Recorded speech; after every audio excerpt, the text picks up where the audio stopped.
A Stop at Willoughby is one of Twilight Zone's most quietly tragic stories, built around burnout, escapism, and the longing for peace in an overwhelming modern world. The story follows a successful but emotionally exhausted advertising executive named Gart Williams. On the surface, Gart has achieved everything society defines as success: a high paying job, a luxurious lifestyle, and a demanding career at a powerful New York advertising firm. But beneath the success, he's unraveling. His boss is aggressive, demanding, and cruelly dismissive. The pressure of deadlines, corporate expectations, and constant criticism have left Gart emotionally hollow. Even his home life feels distant and strained as he drifts further into exhaustion and disconnection. Every day, Gart commutes home by train. During these rides, something unusual begins to happen. At a specific point along the route, he repeatedly dozes off and experiences vivid dreams of a peaceful town called Willoughby. Willoughby appears to be an idealized, small American town from the late 19th century. It's a calm, slow paced, and untouched by the anxieties of modern life. People are kind, life is simple, and time itself seems gentler. Most strikingly, a train always stops there, an impossibility on Gart's actual route. In his dreams, Gart feels a deep sense of belonging. The people of Willoughby greet him warmly as if they have always known him. One figure in particular, a friendly undertaker named the Undertaker, reassures him that Willoughby is a place where people go when they are tired and need rest. As Gart's waking life becomes more unbearable, the visions of Willoughby become more appealing. The harsh corporate world feels incredibly unreal compared to the serenity of the town in his dreams. Eventually, Gart reaches a breaking point. One night after a particularly brutal confrontation at work, he leaves the office in despair and boards his commuter train home. On the ride, overwhelmed and emotionally broken, he sees a familiar sign once again: Willoughby. This time, something different happens. The train stops, Gart gets off, and he's suddenly in Willoughby. It appears real. The town is peaceful, golden, and welcoming. The undertaker greets him kindly. Gart finally appears to have found the escape he's been longing for. But in the real world, however, the truth is revealed. Gart's body has fallen from the moving train. His death is ruled a suicide. The implication is clear. Willoughby was not a physical destination, but a psychological and metaphysical escape, a final resting place his mind created because he could no longer endure the pressure of his life. The episode ends with Rod Serling reflecting on the idea that sometimes the human spirit creates its own exit when reality becomes unbearable. James Daly was an American stage, film, and television actor known for his calm intensity, polished presence, and the ability to portray thoughtful and intelligent professionals. He is best remembered to Twilight Zone fans playing Gart Williams in the classic episode A Stop at Willoughby, one of the series' most emotionally resonant stories about escape and burnout. James Furman Daly was born on October 23, 1918, in Wisconsin Rapids, Wisconsin. He developed an interest in performance early in life and pursued formal education in drama at several institutions, including Cornell College in Iowa.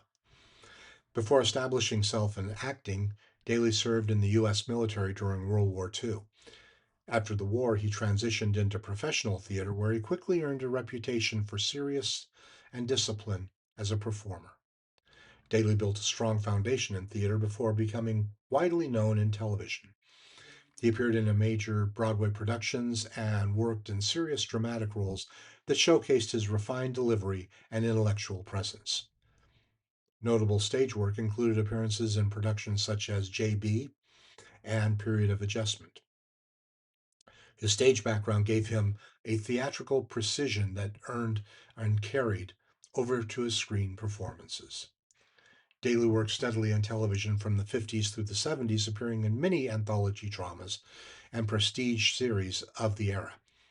He often played professionals, doctors, executives, military officers, and men under moral or emotional strain. His most famous role was of Dr. Paul Lochner in the medical drama Medical Center, where he played a calm, authoritative hospital administrator opposite Chad Everett. He also appeared in numerous well known series, including The Fugitive, Mission Impossible, Gunsmoke, and 12 O'Clock High. In 1960, Daly gave one of his most memorable performances as Garth Williams, a stressed advertising executive, pushed to emotional collapse by an oppressive job and personal dissatisfaction.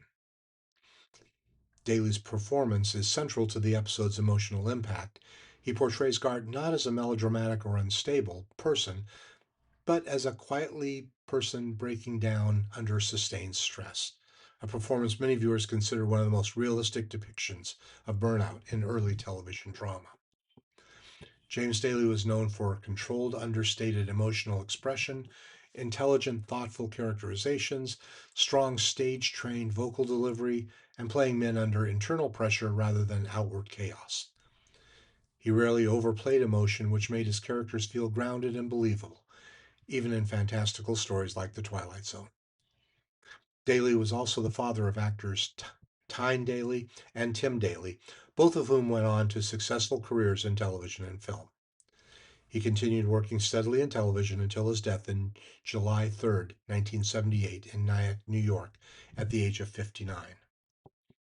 James Daly's legacy rests on his reputation as a dependable, intelligent character actor who brought quiet depth to every role. While he's remembered in many television dramas, his performance in A Stop at Willoughby remains one of his most enduring contributions to classic TV. Howard Smith was a prolific American character actor whose career stretched from vaudeville and Broadway through Hollywood films and early television. He was especially known for playing authoritative characters, judges, businessmen, politicians, and stern professionals in major mid 20th century productions. Howard Irving Smith was born on August 12, 1893, in Attleboro, Massachusetts. Before entering film, he built a long career in theater, vaudeville, and radio. He worked steadily in stage productions during the early 20th century and became associated with serious dramatic theater. One of his most important stage credits was playing Charlie in the Broadway original production of Arthur Miller's Death of a Salesman, a role he later reprised in the 1951 film adaptation. Smith became a highly respected Hollywood character actor later in life, particularly active from the 40s through the 60s. He appeared in such notable films as Kiss of Death, Calling North Side 777, and Death of a Salesman. He frequently worked with major directors and was valued for his ability to bring realism and authority to supporting roles. In the 50s and 60s, Smith transitioned smoothly into television, where his everyman authority figure presence made him a frequent guest star. He appeared in many series, including Hazel, various anthology dramas and early sitcoms, and courtroom and police procedurals common to the era. He was a type of actor audiences recognized instantly, even if they didn't always know his name.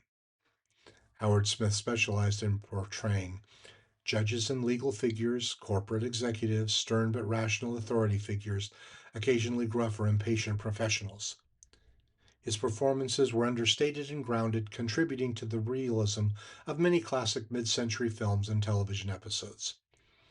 Smith was married to Lillian Boardman and spent much of his later life working steadily in Hollywood character roles.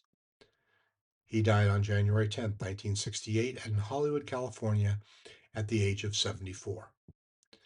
Howard Smith represents a classic example of the working character actor of Hollywood's golden age, never a star, but consistently essential. His legacy lies in the depth he brought to supporting roles in some of the era's most respected film and stage productions, especially Death of a Salesman, where his performance helped define one of American theater's most enduring works. Willoughby, Ohio has a yearly community event involving trains in honor of A Stop at Willoughby. It's known as Last Stop Willoughby, Rod Serling's favorite first season Twilight Zone episode. The train stations called out by the conductor on the 1960 train is real. At the time of filming, stations such as Stamford and Westport and Saugatuck were stations on the New Haven Railroad. They continue to exist as of August 2015 as stations in the Metro North Railroad. However, present-day maps, station signs, and conductors do not mention Saugatuck in the station name. The original draft of the story was considered for the pilot episode of the series, but eventually rejected. It was later rewritten for this towards the end of season one episode. Three of the songs played by the band in Willoughby, "Oh Susanna," "Camptown Races," and "Beautiful Dreamer," are by Stephen Foster. Another is "Listen to the Mockingbird" by Foster's colleague, Septimus Winter, the first episode to include the series title in its opening narration. The outdoor train station and town square sets used for Willoughby are the same ones used in the opening and closing scenes of The Man Who Shot Liberty Valance, 1962, presumably on MGM's lot number 3. Rod Serling lived in Westport, Connecticut at the time he wrote the episode, and he regularly commuted on the train to and from New York City. At approximately 15 minutes and 53 seconds in, Gart raises the window shade in the train car to reveal the bandstand in Willoughby. There appears to be a fairly large crowd outside the bandstand as well as inside. Then the frame cuts to the outside, but now there's only an elderly couple with a parasol, a child on a bench, and a separate, sparse bandstand. The frame then cuts back to the original scene showing the large crowds of people both inside and outside the bandstand. And remember, when I mentioned any time frames, like at approximately 1553, that is based on the original run of the episode.